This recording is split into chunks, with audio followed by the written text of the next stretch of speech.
The Hustleshare podcast is sponsored by OneCFO, the Philippines' leading fractional CFO services provider for startups, scale-ups, and SMEs.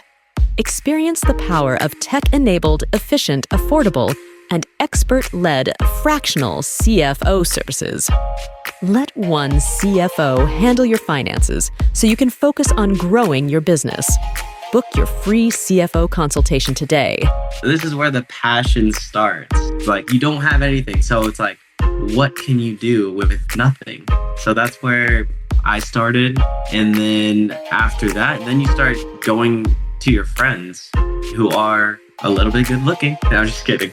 Slightly poggy. Welcome to Hustleshare, the podcast that features the daily grinds of unique hustlers around the world to show not our differences, but that our hustles are very much alike. Now here's your host, Ronster Baetiong. Welcome to the latest episode of the Hustleshare podcast. I'm so excited because now we're showcasing Filipino excellence around the world. And these two fellas are killing it in SoCal. All right. And La La Land, again, tough place to be in at the moment. But you guys are Pinoys. You are resilient. You have it in your genes and you're going to be just fine. But without further ado, let's welcome to the show the founders of the Lounge Booth, Mr. Charles Guinto and Leo Cabal. Whoop, whoop. Welcome to the show, guys. Whoop, whoop. Seafood City goes wild. There you go. Lumpia Gaming. There you go. Guys, how are you? Good. All right. So again, very big. We've been trying to do this for a while now, and finally we got it. We got over the hump. So again, super excited to have you guys on. But without further ado, I need to ask you the $1 million question, guys. What's your hustle? Yeah, sure. So we're the Lounge Booth. We are. For lack of term, we do photo shoots at events. Mm-hmm. So the past 2 years, we've been doing, premieres, galas, music events, DJs, like you name it. I guess everything under the sun. Wow. So a lot of things that we've been doing, it's basically a elevated photo booth. A lot of the times people think and they ask, like, what is the Lounge Booth? Is it a photo booth? Is it a lounge, or what is it? So think of it as a photo shoot, and that's our slogan. Our slogan is, it's not just a photo booth, it's a photo shoot, right? Grabe. Boom. Wow. Drop. Boom. Boom. Okay, there you go. That's amazing. So again, I'll come clean a little bit because I am a big fan of photos. My very first startup, one of the biggest growth hacks that I made in Partyfile, aka guestlist.ph. Basically, for those people who don't know what the hell that was, it's an app that gets people into the clubs, the best clubs here in Manila. This was like 10 years ago. So if you don't know any promoter, you don't have any hookup, ain't no worries. I got you. All you need to download is download the app. All you need to do is download the app, pick up the spot, and I got you access. But it's dead. Wow. It's dead. Okay. It's dead 10 years ago. And I'm not about that life anymore. I'm a full-blown tito. But what I'm talking about is that one of the things that is and if somebody tries to do this again in 2025, it would still hold true. One of the biggest hacks that I did was there's always a photographer in every club taking pictures of the hot girls, people making out, doing shenanigans, but they're always exclusive to that venue. And I said, if you really want to see the vibe of the night, you need to cover as many venues as possible. So that's how I hired photographers to go through, and every single time, that's how people found out about the app. Because why? Typically, when people go out, they're always at the brink. There's a 50-50 chance they're gonna make a bad decision, make out with someone ugly, whatever. Take something that they're not supposed to take. And the only receipt you have are the pictures. It's like, who the fuck was that? Every time it works. So yeah, it never fails. And it always is a growth hack. And that's a power of pictures just in one small detail. And in the Filipino setup, man, name it, binyag, fucking wedding, everything. There will always debut. There will always be the need, and you guys are doing it in the US. So man, I totally get it. I love what you guys do. But before we get carried away, I need you guys to buckle up real quick. I will make you sundo because we're gonna have to go all the way back and understand your origin stories. Because we're gonna have to ride the Hustleshare time machine.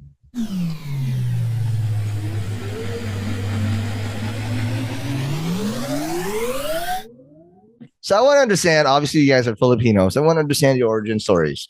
I'll start with you, Leo. Where did you grow up? What was your Filipino upbringing? And what was the first few hustles that you remember getting exposed to growing up? Okay, so growing up as a Filipino, and just, going through high school and just like the adolescent days, you just don't know what to do. And when I didn't have any idea, I was just like, oh, let me just follow in my parents' footsteps, which was guess nursing. What? Oh my god, nursing. Yeah. So my mom was a nurse, and my dad was a nurse in the Navy. And so, when you don't have direction, you kind of just like follow the footsteps. And so I was studying community college, and I was, taking all the general education classes. Right. And I just found out, like, I think it was microbiology. That's when I was just like, ooh, they're going down the syllabus. Like, oh, we got to learn this. We got to learn this. I'm like, oh my God, I don't want to do this. And then I went to the counselor's office, and that day, and I was like, yeah, I don't want to do this. I think I want to go into like art and study art. But what got me kind of hooked onto photography in the beginning was back in the day, like I'm 33 now, but back in the day, we were like taking photos with our like Nokias and Razors and Samsungs, and it was just 8-megapixel camera on there, what was on there. Yep. But one of my friends at the time took a picture of me with their DSLR camera, and then showed me, the back of the camera. It's like, "Uy, Pogi!" There you go. I was younger back then. I had a jawline. I had a better hairline, and I had the aviator Tom Cruise glasses. There you go. There you go. Yeah, and I was like, whoa. That looks cool. And it was my Facebook profile picture for like years. And that's what hooked me on photography. And just like, I just love the clarity. I love the colors. I love just capturing, that moment in time, like really clear. Okay, now before we talk about your love for photography and obviously how you doubled down and how you honed your craft, I want to understand first the upbringing of a Filipino American, because I've had so many Philams out here, right? Who, again, lucky if you have a lot of Filipinos in your hood. I've had Filipinos in the random town in middle of Texas, like, and then he's the only Filipino in town. Like, oh shit, how would have?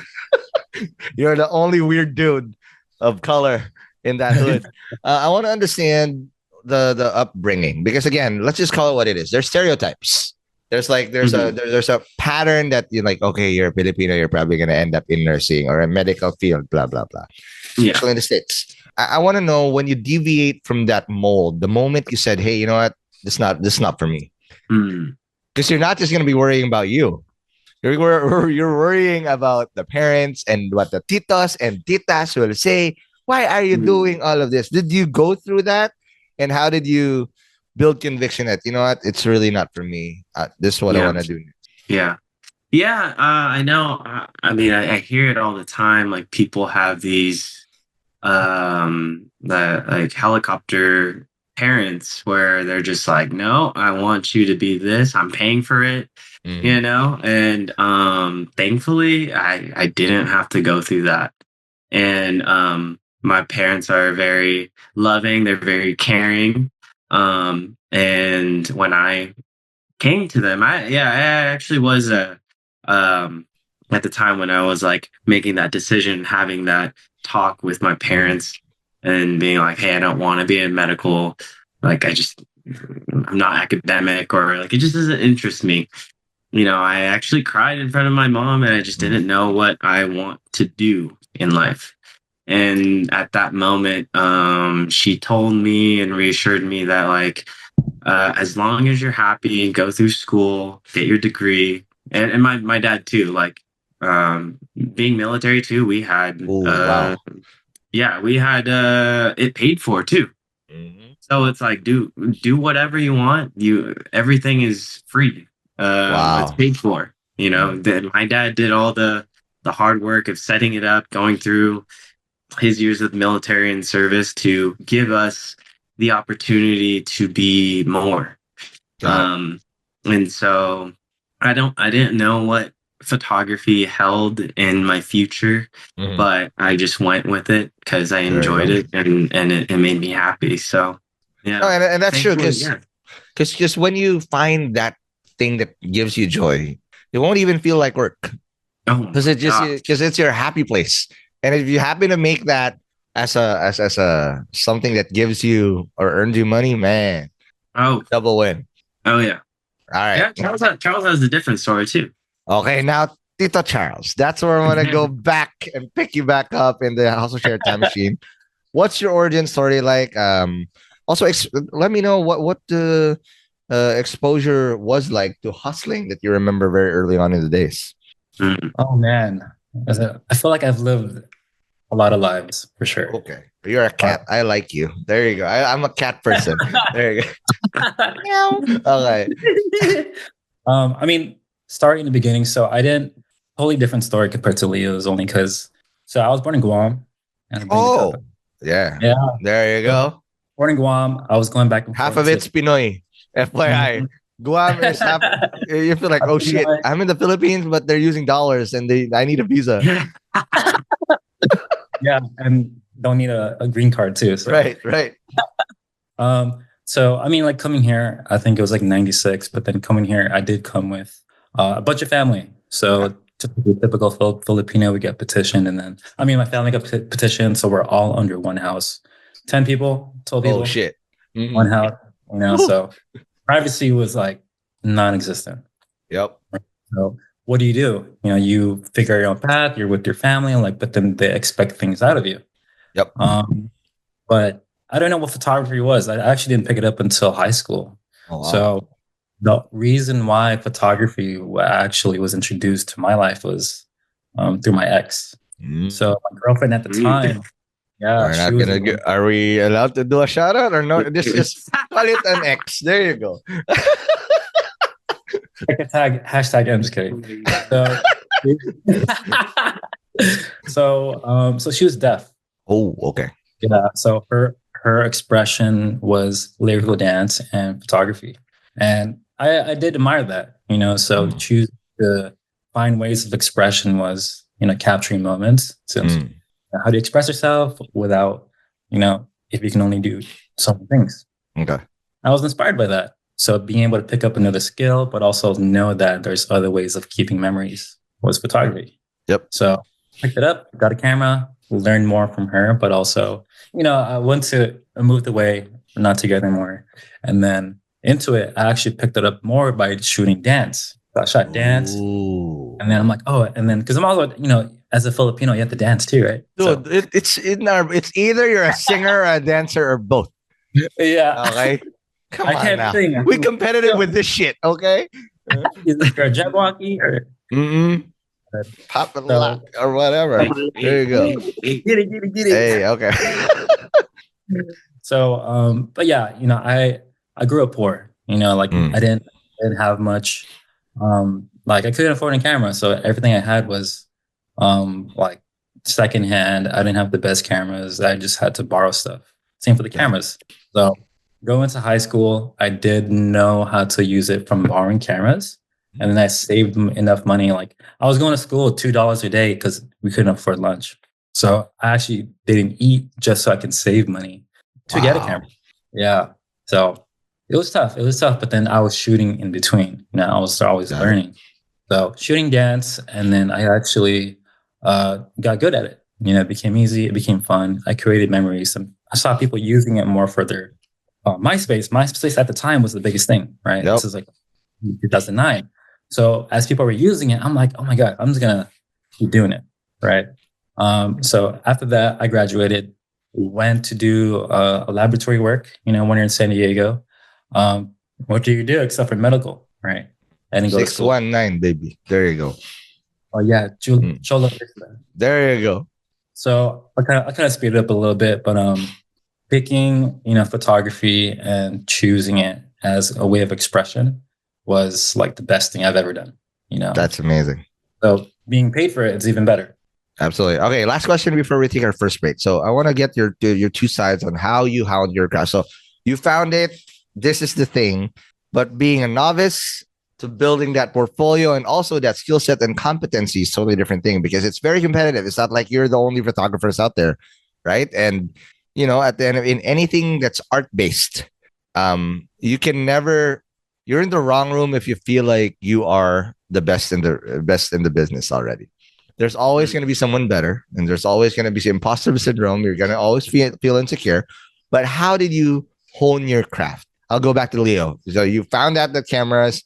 This is what I like to do. Screw the mitochondria and all these other things about the body. Yeah. I want to take pictures of bodies or whatever, objects. How were you able to then double down off of this? Yeah, no, that's a good question. Yeah, because that's where like you can have the best camera or whatever, but you have to put in that 10,000 hours of work, learning. It became an obsession. Yep. So you have to be obsessed with like, composition, lighting, editing, it's all that. So like YouTube University was my school. There you go. Just going through the rabbit hole of like all these different how to shoot, how to set up. But outside of like videos and going through all like the tutorials, like what really helped me was just experimenting. Now I started off just by shooting flowers, insects, trash cans, just trying to like figure out how to expose correctly. How do you make an epis look good? Oh yeah. Yeah. Insects, anything. When you don't have models, when you don't have anything set up for you, this is like beginning. This is where the passion starts. It's like you don't have anything, so it's like, what can you do with nothing? So that's where I started, and then after that, then you start going to your friends who are a little bit good looking. I'm just kidding. Slightly poggy. Yeah. You start shooting your friends, your family, and then eventually what really helped me was a friend hit me up and was like, hey Leo, I know that you're practicing and you're like posting here and there.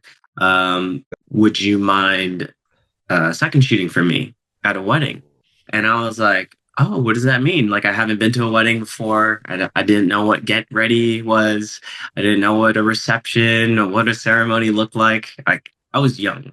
Mm-hmm. I had never been to a wedding. And then, so I said yes to assist him. And then he like, after I shot my whole wedding, I was like, well, and then I got paid. I was like, oh, that was fun. I got to eat a little bit, I got to eat. I got to have fun with everyone at the wedding. Typically, everyone's like really happy at the wedding, and I was just like, okay, I get to have fun. I get to have, eat. I get to like travel, and I get to work on my craft, and get paid for it. And I was like, this is the best job ever. You know? No, and then it just then doubles down to that initial love. That infatuation then turns into love, technically. Right? I love it. Just now you found that, oh shit, this is something that we can get paid for. And I still love doing it. But what I love about what you did is that you used YouTube University, because one of the things that I always look for and this is probably telltale sign of an entrepreneur. Everybody has the same access now. There's no reason why you shouldn't be able to have access to learning. We all have the same tools, but it's what you do with it.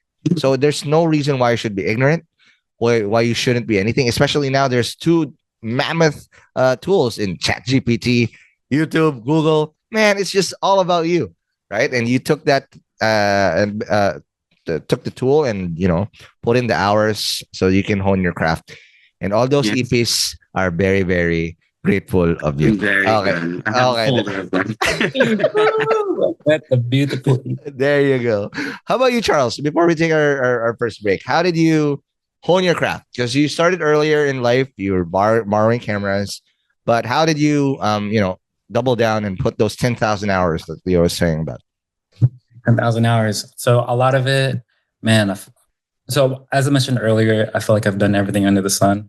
So my background right now has been like production, commercials, weddings, a lot of cars. So I actually started shooting because of cars. And I built coche, I like tuning, body kits, all that. So I was shooting cars and building the cars too. So I got started. So I was shooting cars and then people were like, oh, do your weddings too. So as I was shooting weddings, I was shooting cars. And then after that, people were like, oh, you shoot bikini.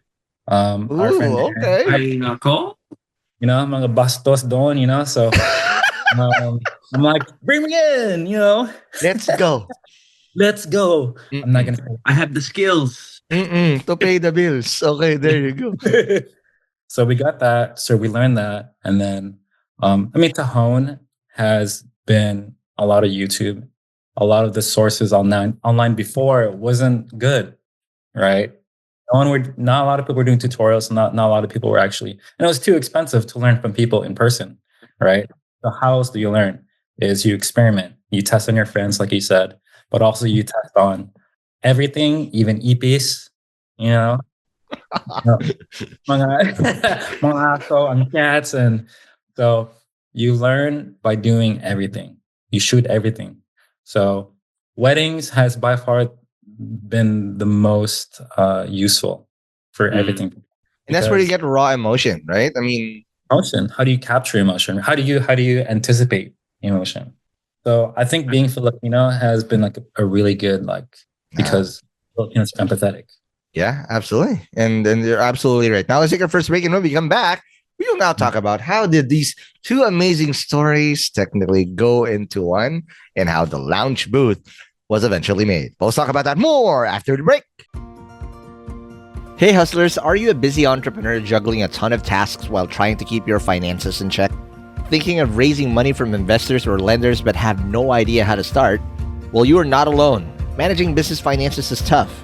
But don't worry, I got something for you. Introducing OneCFO, the leading fractional CFO service and technology provider for SMEs, startups, and scale-ups in the Philippines.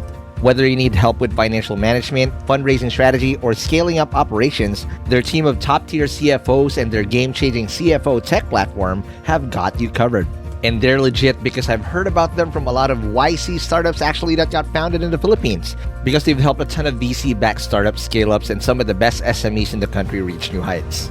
OneCFO is your strategic financial partner, providing the insights, guidance, and the tools you need to make smarter decisions and drive growth. Plus, they offer personalized support tailored to what your business needs, no matter the size. And what's the best part? It won't break the bank. OneCFO services are affordable and accessible to businesses of all sizes. So if you're ready to level up your business and finances, what are you waiting for? Schedule a free CFO consultation with OneCFO. Visit onecfoph.co today. That's onecfoph.co today to get your free CFO consultation. And we're back from the break. We are still with Leo and Charles of The Lounge Booth. It's a lounge and a booth. It's not or, it's both at the same time. But before that, the lounge booth became a thing. I want to understand now how you guys basically cross paths. Did you guys get the bouquet and the garter? And you guys, and then I did that. There you go. And then I did nothing wrong. Oh my God. little bump and drag. Okay, there you go. Okay. I want to understand. how did you guys meet, and how did you say like, all right, this is something that we can. I like this guy. Whose story do you want to get first? Whose side of the story do you want to start with? Leo, start that. So Charles and I, we met through the internet. The internet. And specifically Friendster. Tumblr. Yes. So Tumblr is a blog where it's like blog posts, right? Blog posts. And then like there's if you liked it, it was like notes. I think that's what it was back then. But anyways, Tumblr was a thing, and there was also, you have influencers in Instagram, and then you have Tumblr influencers as well.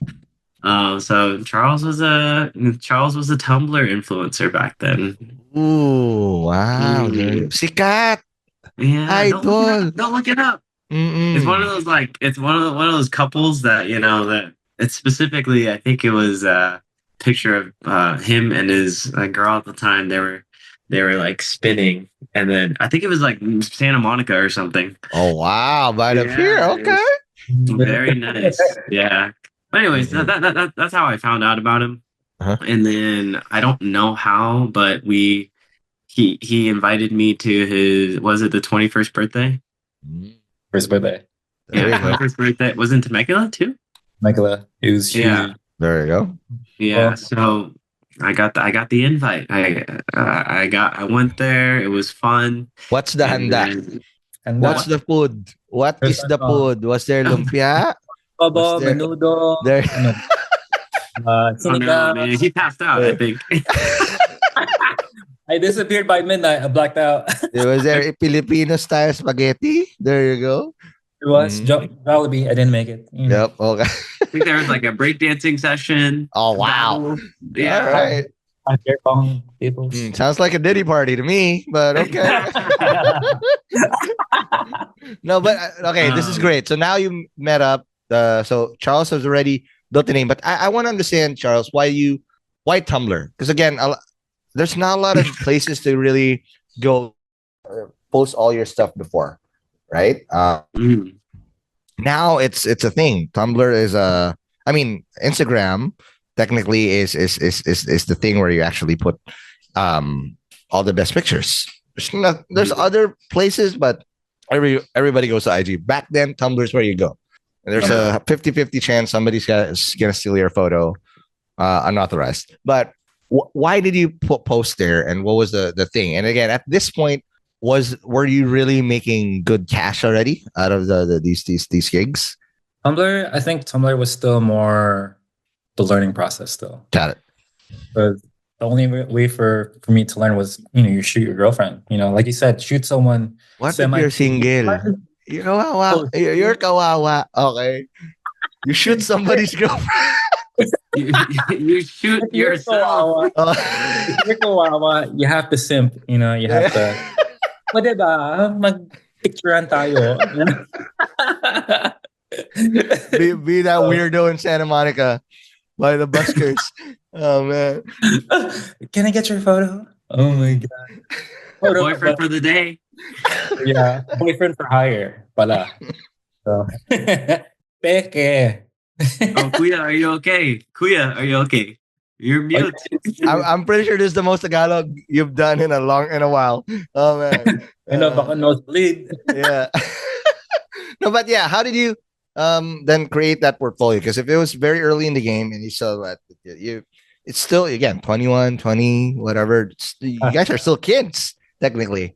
But why Tumblr? And then when you guys met and you passed out, where was the eureka moment? Like, hey, let's work together. Okay, first one was Tumblr. So Tumblr, it's the Instagram of back then. So it was MySpace, and then it did convert to Tumblr. And then after Tumblr was Instagram's creation.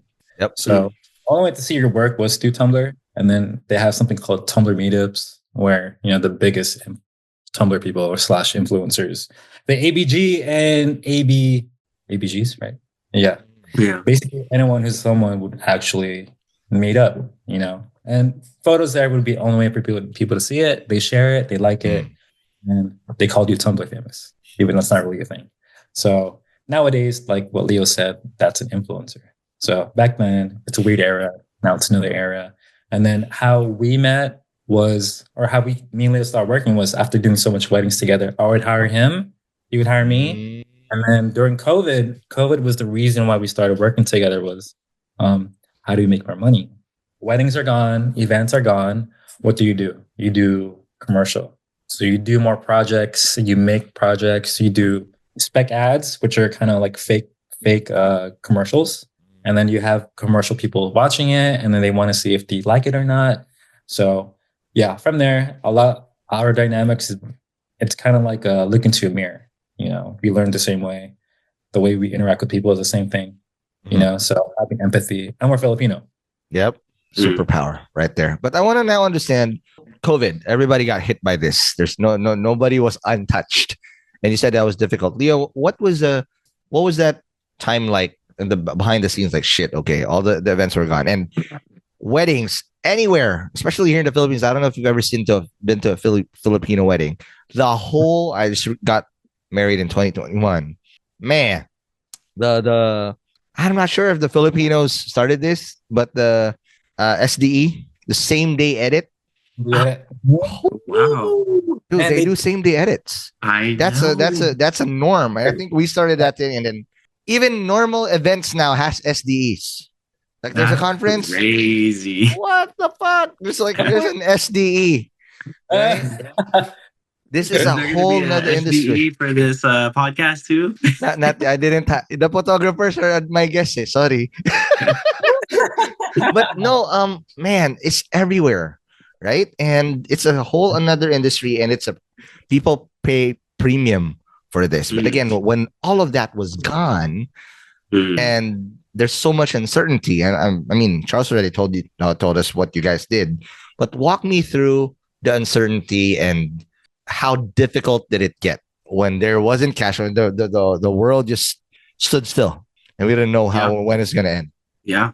Well, for me, like, I think at that time I was coming to the tail end of my wedding career, and only because I made a portfolio. This is my wedding career.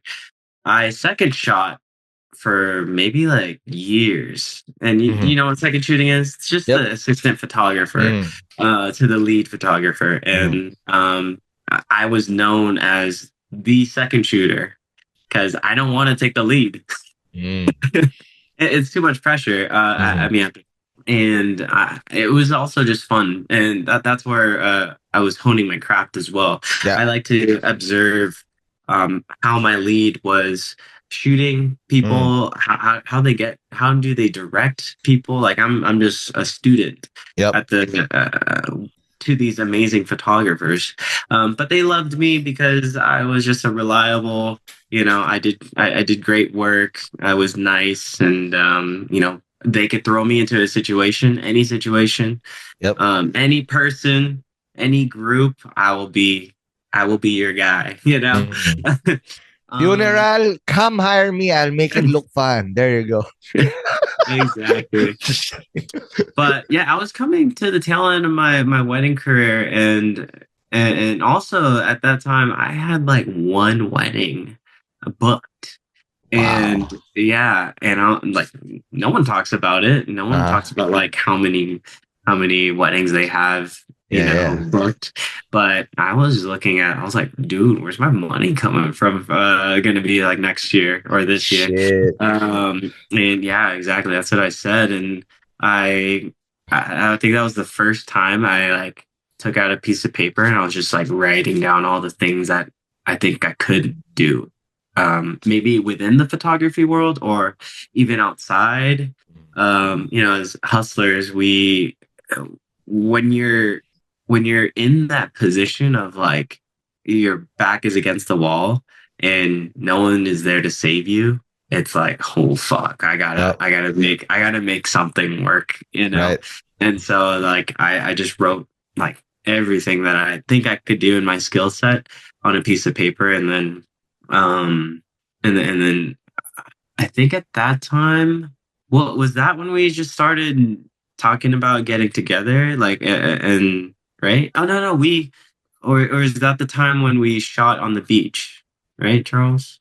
Like where we shot the We have there's another thing that happened between us too. What is the other thing? 2020, I think. Yeah, this right about COVID. Yeah. It was during COVID because these projects I think were after COVID. My memory's bad, but regardless, what happened? Yeah. What happened was, the reason why we really got together and literally created a business was because his girlfriend Charles, shout out JoJo. Shout out JoJo. What up? Yeah, that's our project manager. But she actually brought this CBD tincture to the beach, and I really liked the branding. And at the time, I was this is what I was doing. I was trading for product. So there's a thing where it's like, okay, if you want something, we can do a barter with a brand and be like, hey, I shot these photos, I tagged you guys, and then for this product specifically, the owner DM'd me and was like, hey, I love these shots. And in my mind, I was like, okay, you like these shots? Send me a care package. I'll send you more, And then so I did those, and I sent those photos back, and he's like, holy shit, these are really good. Like you have a talent. And I was like, what? Like I've always had it. What the hell are you talking about? Just, it ain't nothing but a thing, And then he was like, hey, I want to talk business and see if we can like work together. And I was like, nice. Me? Sure. And then at the time, I hit up Charles and I was like, Charles and I were already thinking about creating something together. But then I was like, hey, bro, you want to come to this meetup where I'm meeting this dude? I don't even know who he is. He said he wants to get together and create something. And we met up at a Korean barbecue. Okay. Yeah, Korean barbecue. Okay. And he turned out to be Korean. Oh, nice. But he's one of our advisors. And we created our studio called Never End.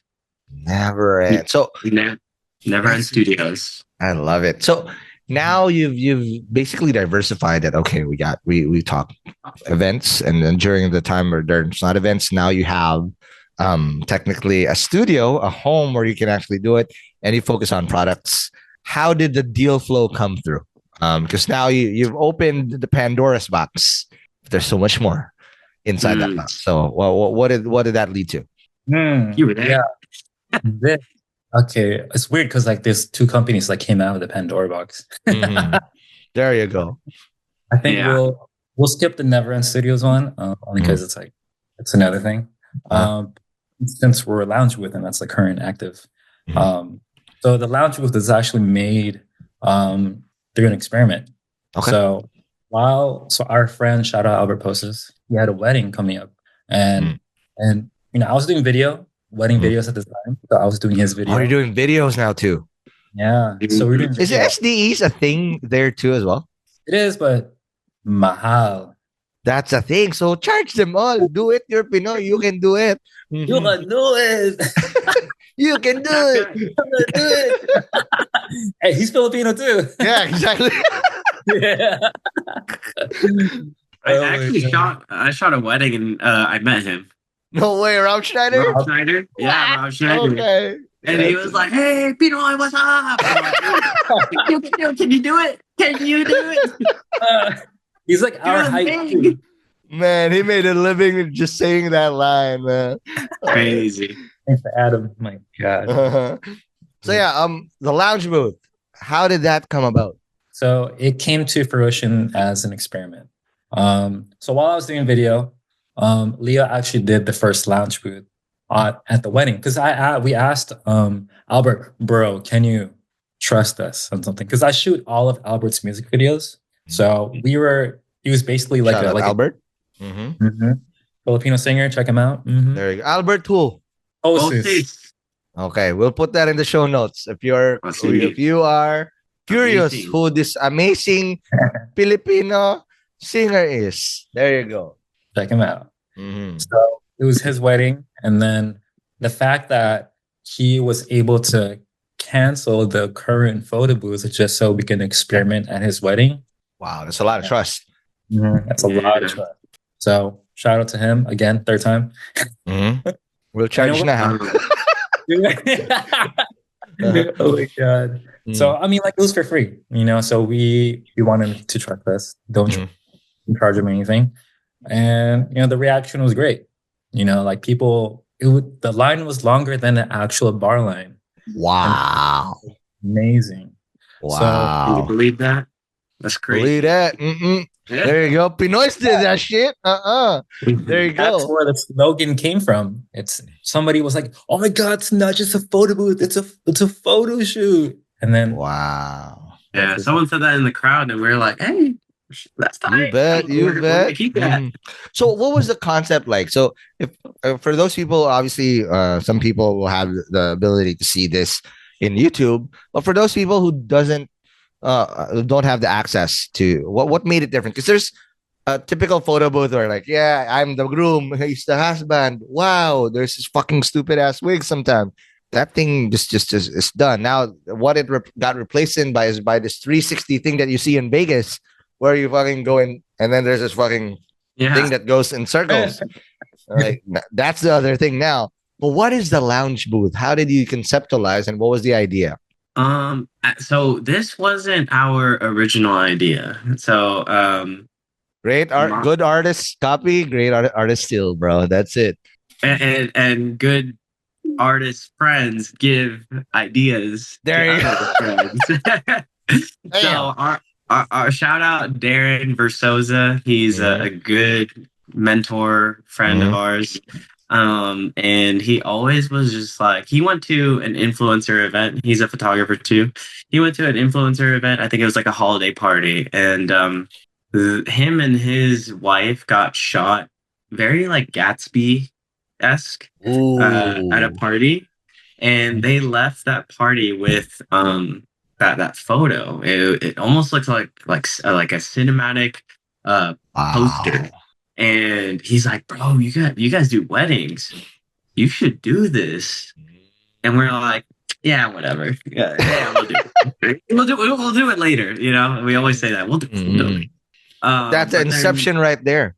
Yeah. So he planted that idea in my head, and then when I found out we were going to do Albert Posis' wedding, I was like, "Bro," that's when I hit up Charles. I was like, "Dude, we should do this. We should actually try this idea out and see how it works. Like, we're at a YouTuber's wedding, who's in the guest list? You just never know." And who was in the guest list? Jeff Burnett, Jesse Barrera. Oh yeah, Jeff Burnett. You know Jeff Burnett? Nope. Oh. I will find out. We'll put them all in the show notes. Yeah. There you go. Jeff Burnett and Jesse Barrera and so many more, so many other creatives. Wow. But yeah, so he gave us the opportunity, and the rest was history. It was like, oh, you know what? A big part of it was like, okay, so now we got the permission to, do it at the wedding. Now it's like, okay, now we're in the discovery phase of like, we hop on a call with the bride and groom. We get to know their colors, the color palette of their wedding. It's very custom. It's not like the typical photo booth where you have a white wall. Not a cookie cutter. You have the wig, the Hulk hands, the Kanye glasses, the magician's hat. Like, nah. That's, I think, the difference too. I think what you said, like, oh, what is it? How is it different from the photo booth? The iPads. So our background is also, because when we're shooting, there's direction, right?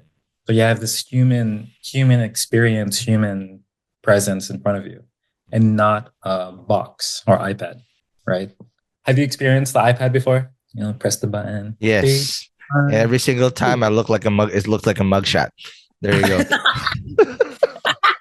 You're like, here you go, sir. Here's my I'm like, mugshot. what the fuck, man?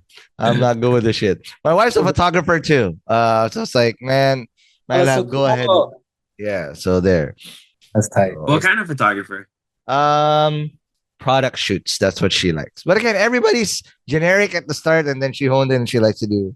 Because I know all of this shit. Because when I haul ass, like the products, she shoots it. I haul ass. That's my job. All right. I'm boiling pit. Technically, there you go. I'm cargador. There you go. Yeah, it's good. Yeah, that's how I got to marry the girl that of my dreams. But yeah, so yeah, it's a lot of the work that we did. So yeah, I have nothing but respect for you guys. Amazing job. Now let's take our last break, and we'll talk about that how you then went from that first event and how you kept going and growing and growing the lounge booth. Well, let's talk about that more after the break. Hey hustlers, before we resume the episode, let me tell you a very quick secret. Do you guys ever wonder how we're able to consistently release episode after episode here in Hustleshare without missing a date over the past 3 years? Well, it's not just pure hustle, because I'm also running my podcast along with me running my startup full time. Now, for some of you who have listened to this podcast, you guys very well know that I created a startup that is designed to help the best podcasters in Southeast Asia to realize their full potential, which is called Podcast Network Asia. And over the past couple of years, we've achieved quite a lot in P&A, helping hundreds of podcasters create world-class episodes consistently. However, what we realize is that we are not really solving the real problem of all podcasters in the world if we're not going to productize the thing that we're very good at, which is helping podcasters solve the two main pain points of a podcaster, which is number one, nobody really likes to edit their own show, especially if you're listening to your own voice. Just like me, I cringe a lot. Having to listen to my voice for 3 to 4 hours just to release a 1-hour episode. It's no fun. And then the other thing is that most podcasters, just like me, are absolutely clueless on how to properly grow their show, which is something that we have perfected in Podcast Network Asia. So we've decided to put this all in one product that helps any podcaster in the world create world-class shows that people will love and will continuously grow. And that's why we created Podmachine. Podmachine is the most affordable podcast subscription service that helps you with your podcasting needs. We've got everything from audio production, crafting designs, and marketing and growth support. So as a podcaster, you can now just focus on the thing that matters the most, creating great content for your listeners. So if you are an existing podcaster or someone that actually wants to create their podcast now, no need to worry. You got a founder's discount by listening here on Hustleshare. So sign up now at podmachine.com. And aside from the free trial that you're going to get as a new user, I'm throwing in another one free edit as soon as you sign up for just as low as $49.99 USD a month to start creating a consistent and world-class podcast. Again, that's podmachine.com and use the code Hustleshare to get your founder discount. So if you have friends that are podcasters and if you want to have a podcast just like this, y'all know what to do. So just go and talk to you guys in Podmachine. And we're back from the break. We are still with Leo and Charles that told us the amazing stuff. But what they did during the break was they shot me a link. Okay. And if you are not on YouTube, that's fine. It's gonna be the show notes on hustleshare.com.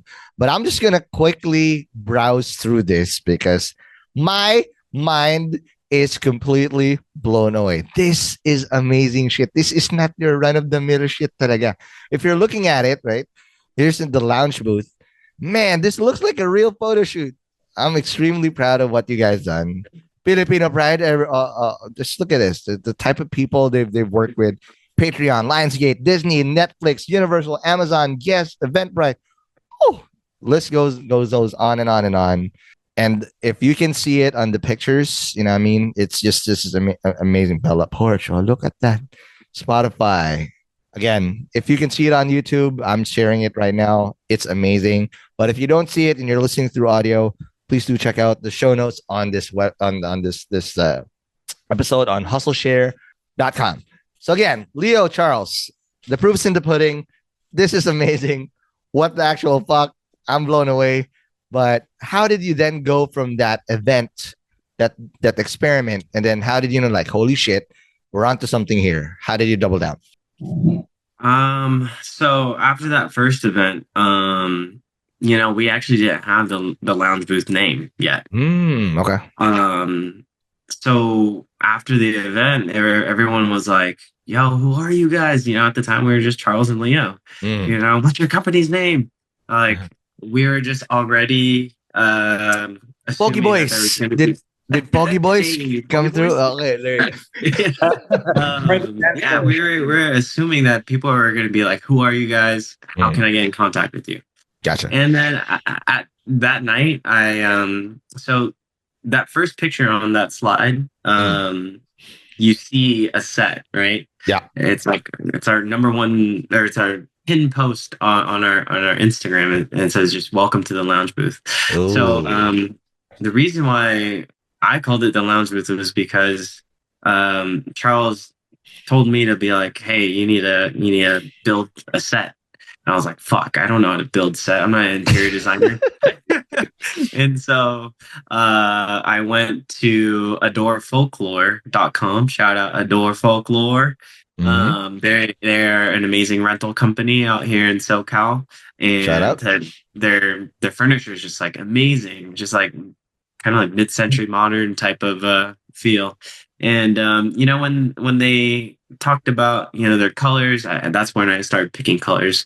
But it's funny, I pretty much copied that set from their contact page on their website. Wow. So I was browsing through their website, and I go to their contact page, and then they have a picture of that set, and I was like, hey, that's a good one right there. Nice. And I called them up, and I was like, hey, can I get the one in your contact page? And the salesperson was like, what?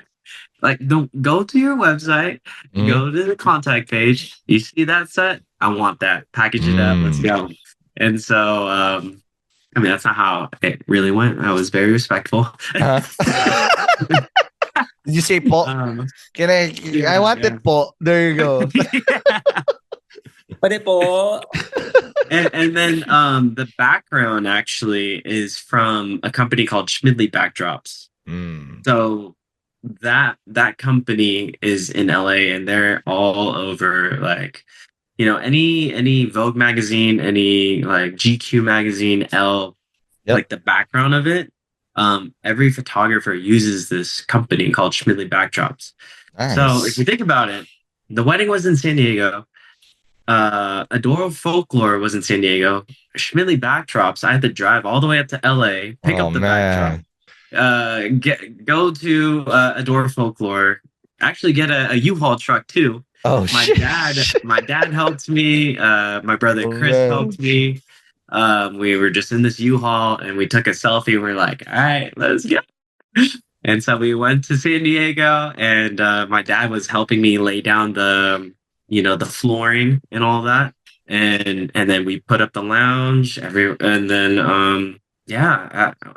like, all that to say is, like, at the end of that night, I was like, shit, this looks like a lounge, fuck it, let's put booth on there. The lounge booth.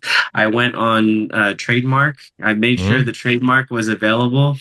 Right when I saw that it was available, I did a quick search. Boom.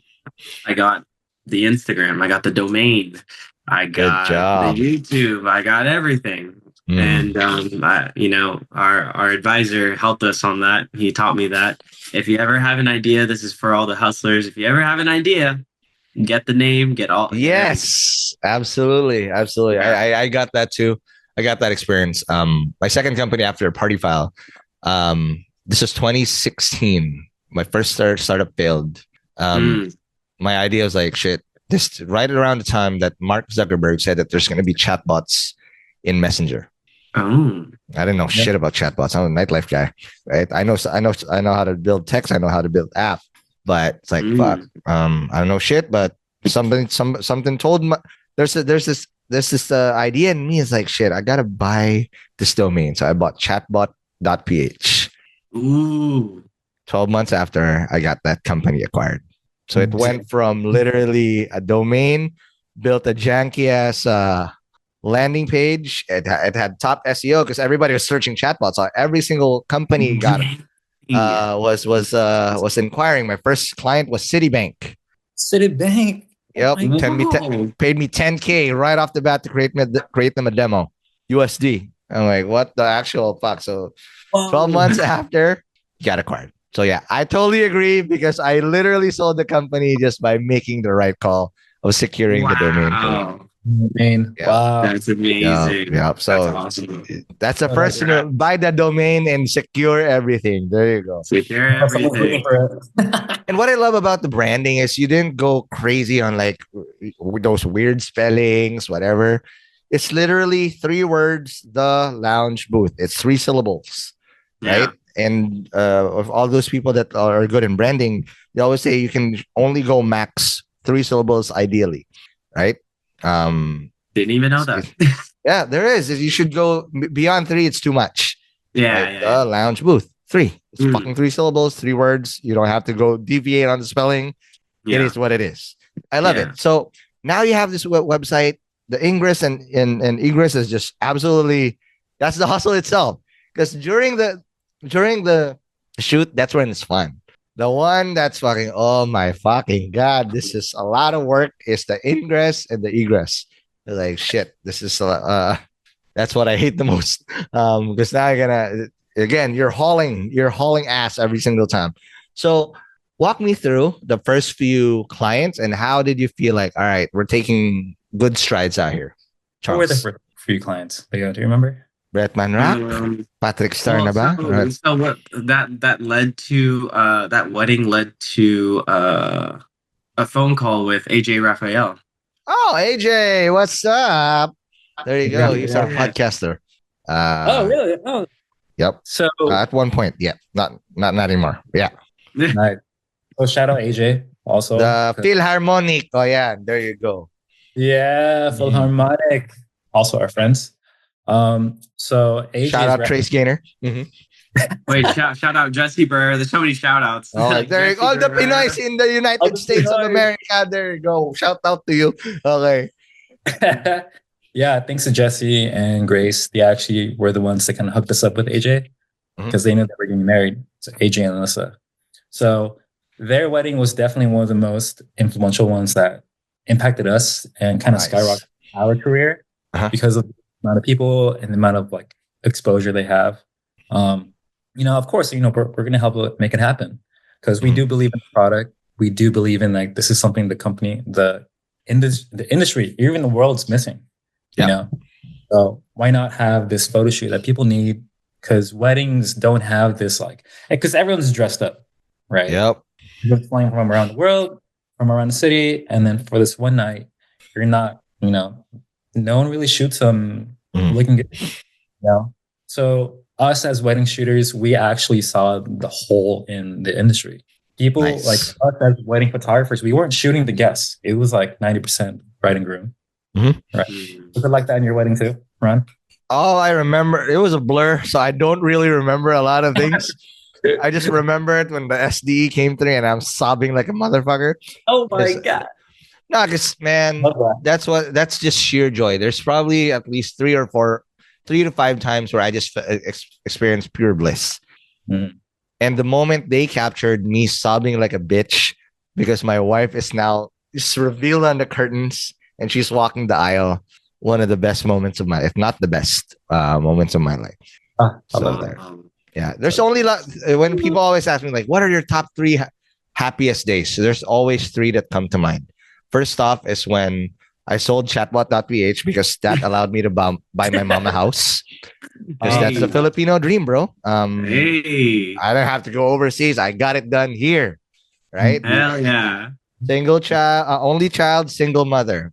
That's it. Wow. Yeah. Okay. So I got it done. Second day is when, obviously I married my wife. Girl of my dreams. That's my dream girl, by the way. So I got crush in college. Oh, there you go. And then, Wow. and then the third one is when I met my childhood idol in Portland. I met Chauncey Billups in the flesh. Wow. There. Wow. So there, top three. Amazing. Easy. Yeah. So again, but I'm grateful because the happiest day is when I married my wife, and then all of a sudden, again, if you ask me what happened, it's a blur. All I remember is like, holy shit, I was nervous coming through because I need to pay all of these suppliers, and it don't come cheap at all. So yeah. But I think what Charles was saying was like, as wedding photographers, like your team was more focused on you and your wife, right? Yep. They weren't really focused on the guests. And True. With the lounge booth, we're the only vendor who's like focused solely on the guests. So and that's what we talk about when we talk to our clients, our wedding clients, is like, who's taking care of the guests, because they're the ones who are flying overseas for you, wherever. They're the ones, spending money on their dress and looking good, only to, maybe get a good photo, or like, why would they try and hound the bride and groom, you guys, be like, hey, do you have a photo of me at your wedding? That's weird. Exactly. Yeah. Nobody's gonna ask for that. But like, for weddings, the main thing about a wedding is you two getting together and you're celebrating this special moment with all your friends and family, the most important people in your lives. So why not, give them an experience and let them leave with an amazing photo from the event, rather than a little chocolate, totally agree. Box. And to add to that too, so another wedding too, OneCFO Productions, Ron? Well, of course. So we shot Helen and Phil's wedding. Ooh. Yeah, so we were there for that. And one of the things that people mentioned, all the guests mentioned, was how thoughtful every little thing was for the guest. Like the umbrellas for the ceremony. And then when they were during dancing, everyone had slippers that people, were able to use instead of using their heels, and all the food they gave away, So, and then the other biggest takeaway, biggest guest giveaway, was our photo shoot, was us being there. So everyone's dressed up, came from around the world, of course it's 200 people. It's like, you're there for them, but also you're there to celebrate with them. So why not thank the people by giving all these favors? It's amazing. I love it, and it's super, super in line with you guys creating and immortalizing all these great emotions. But now it's a set, and it's again, the proof is in the pudding. I keep saying it, but just look it up. You'll be blown away, and you'll be proud. But how did then that turn into corporate? Patreon, Lionsgate, Disney, Canva, Hennessy, Topgolf. How did you get from the wedding industry, which is your bread and butter, to now corporate? Yeah, go for it. So shout out Riri. Riri, a publicist at Universal. She, it goes back to Adrian Raphael's wedding, because she saw Raphael's wedding, because he's also Filipino. So she saw that we were taking sick photos, and it's an elevated photo experience. So what they do in Universal, they actually set up all these influencer events, because influencer marketing is such a big thing. Of course. And they spend tons of money just in hopes of people can buy a ticket for the movie. And so they can talk about it through social media or make a post. Of course. They don't force them on it. They don't, they don't do this for us and then you can come to the party or whatever. So to have a really elevated experience for people to trust and make it look good on their Instagram feed. They would hire us for that because they want good assets for them to post for Universal, but also for the influencers to post. But also because it's a movie, and most of the time our photos are good enough to look like a movie poster. Nice. Mm-hmm. So, there you go. Wow. So Good. That's amazing. All right. So I want to now understand it can't be a two-man show. You need a great supporting cast if you're going to grow this fast. Who did you surround yourself with to make sure that with this demand came, excellence in every single shot that you guys do? Yeah, so our core team has been like in the beginning, like I did most of the work, and then that's when I started pitching it like to one of our partners now, and at the time he was like, whatever about it. It's funny, like he was whatever about it, and once we started like picking up steam. And then he started looking, and he's like, "Oh shit!" Oh, okay. Oh, I get it now. It's crazy. You're crazy until it works, and then you're a genius. But yeah, Charles and I we're the core team, and then my brother has been an amazing help. Shout out Chris Cabal. He's just been there whenever we needed him. So you need someone like that on your team. And then what do you think, Charles? You can add people. Currently we have a core team of, I think it's like 5 people right now. So it's me, the Leo, Jojo, who's our project manager, Chris, who's our current product manager. So he's kind of like overseeing events, it too. And then there's Kevin, who is a current advisor. So surrounding yourself with people who are reliable, people who know what they're doing without having to talk to them. I think having the most, different tool set, different strengths is the best way to grow as a company. But also outside of the core team, we have maybe around 13 contractors that we nice. Yeah, and again, those are handpicked because you have to maintain the same amount of quality or even be better than what you technically have. Now, last few questions before I'll let you go. When do you guys feel that you've turned the corner? When is like, holy shit, we've made it. We here. We up in here. Was there an event that's like, shit, okay, we're like them now. We here. We've arrived. Yeah. I guess we can both add to this.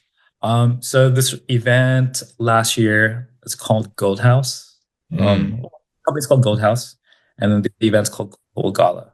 So if there's a prom that's to know about, or Asian prom, Asian event, Asian celebration, it would be gold. So you know how there's like the Grammys and like the Emmys and stuff. Right. This one will be called the Gold Gala. I can show you some photos of it, but basically Asian celebrity or influencer that you've ever seen in a movie, they were all in one place at this one night. And they actually requested us to have 2 photo setups in 2 different areas. What? Yeah. Over 900 people, 900 most influential Asian representations. That's crazy. Brought them all into the night. And then we got to meet our idols. So. When you guys, I want to understand the dynamic behind closed doors, right? So of course, it's not rainbows and butterflies. The reason why you need to have a co-founder is because you need 2 perspectives out of the same object, 2 vantage points, or I forget what it's called. But yeah, in photography, right? There are going to be days where you squabble because you have polarized points of view trying to solve the same problem. But there are days that, you know what? I love you to death. You're my brother. We got this shit done. Walk me through that push and pull that you guys have. That, yes, you'll be in different sides of the coin sometimes. But when things just fall into place and you both are right? Walk me through that dynamic. Yeah. The thing about being creative entrepreneurs is that in the beginning you're not a business person, right? So everything has been, I always say, it's you're winging it. So being co-founder to CEO, it's like photographer, co-founder, business owner, and then CEO. It's all like a learning process. It's an evolution. You're all learning together.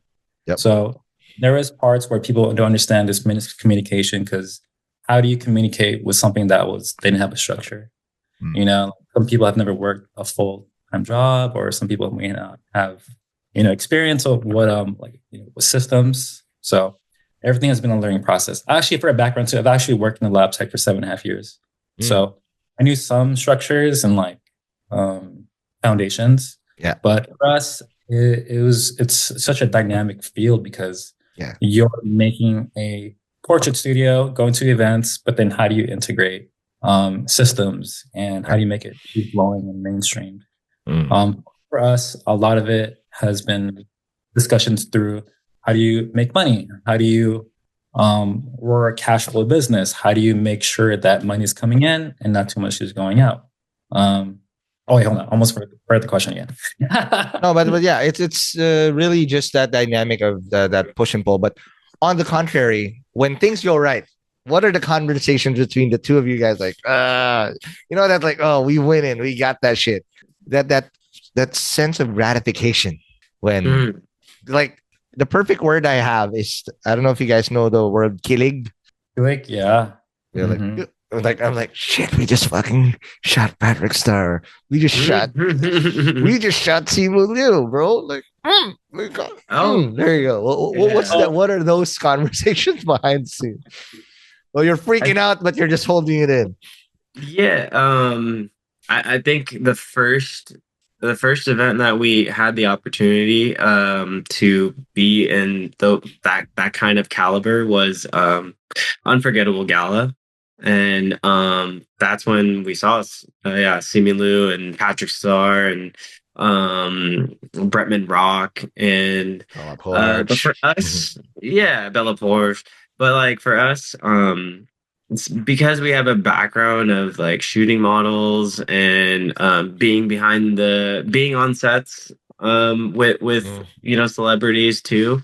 Like we're already like desensitized to that kind of, we don't fanboy, we don't lose our marbles, and we're just like because we've done that already. But on set we just treat it as a job, and we also we'll have those things when people aren't looking. We'll be like, exactly, that's what I'm talking about. Yeah, we're like, oh my god, that's perfect wrong. Yeah. You have to be poker face during the set. Exactly. But when nobody's looking, like, we'll turn around and be like, you're shooting. Yeah. But on set, of course, we we have to keep the brand's legacy, and just be like, these guys are professional. We can hire them over and over again. We know that they're not going to step over boundaries and take selfies with people. But we do have our like, what the fuck moments. That's amazing. Now again, since you've basically built this momentum, what's up next for you guys in the lounge booth, a special guest we enter 2025? Wow. Yeah. A lot of things. So we want to get into beauty and fashion right now. Couple of goals is going to be also going to more international. Hopefully, like the Philippines. There you go, SDE. There you go with the lunch booth. Okay. Yeah, I mean, we do video too, like Glambot kind of. I'm sure you've seen with Alex. We just got off a call today with Disney, kind of asking for something like that. So. I mean, there's a lot of the works. We were supposed to do the Grammys too, but then it got canceled. Man. But there's more. When a door closes, the whole roof blows open. I'm sure once everything settles, they're gonna want to kick it back up. Yep. But as far as 2025, like, I feel like scaling more. That's something that we want to do, is more scaling. Because we are the ones in the front lines. Yes. But also it's like we didn't create this to create another, laborious job for us. Correct. Because we can't do all of it. But we're trying to be business owners, and create a brand where our peers and our photographers community, they want to work for us. And we've actually built a really cool, community around our brand. And anytime we have a hiring post, I think our last one, there was like 40 inquiries. They're like, wow, me. Here, there you go. I will join you. There you go. But there is a vetting process. You can't just come in. Yep. And you have to pass like the cool test, the vibe test. Absolutely. But again, we have Korean barbecue with each other. Barbecue and lumpia. There you go. There you go. But again, thanks so much. I wish we had more time, but you guys are absolutely amazing. So if you're there like me, and I'm absolutely sold, I'm just not sure if I can fly you over here because that's going to cost a fortune. But if they're in the States and again, they want to work with you, where do they go and how do they do that? You can find us at www.theloungebooth.com or on Instagram at theloungebooth. And that's all you need. There you go. Charles and Leo, thank you very much. But before I let you go, follow us whatever podcast app you're listening to, whether it's Spotify, Apple Podcasts, or wherever you listen to podcasts. And if we did say some jargon, it's going to be the show notes on hustleshare.com, along with all the pictures, links, everything all the amazing shit that Charles and Leo said in this episode. And if you also want to support Hustleshare and doing content like this, please subscribe at premium.hustleshare.com. Again, Charles and Leo, thank you very much. Thank you. All right. Stay poggy, guys, and I'll see you guys in the next episode. Peace. Peace.